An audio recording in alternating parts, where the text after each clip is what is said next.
বিশ্বনবী আল্লাহর দিকে উরুস করতে শুরু করলেন, তিনি আল্লাহর দিকে ধাবিত হতে থাকলেন।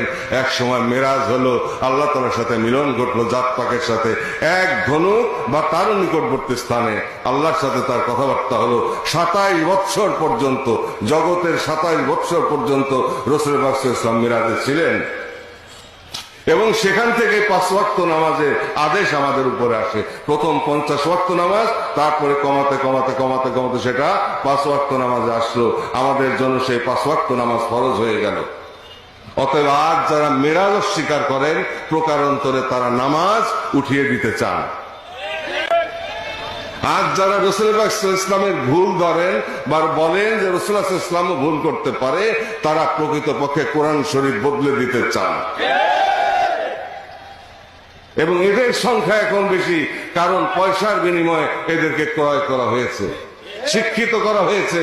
রাসূল পাক সাল্লাল্লাহু আলাইহি ওয়াসাল্লাম পয়সা নিয়ে আসেন নাই, কোন ওলি আল্লাহ টাকা পয়সা নিয়ে আসে নাই। তারা আসছে আল্লাহ শক্তি নিয়ে, সিনার মধ্যে খোদাকে নিয়ে, আল্লাহ পাকের সাথে নিয়ে এসেছে। কোরআন শরীফ কোন প্রেসে প্রিন্ট হয়ে রাসূলুল্লাহর কাছে আসে নাই।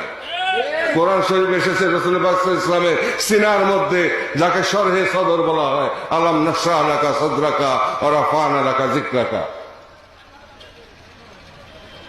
এই আধ্যাত্মিক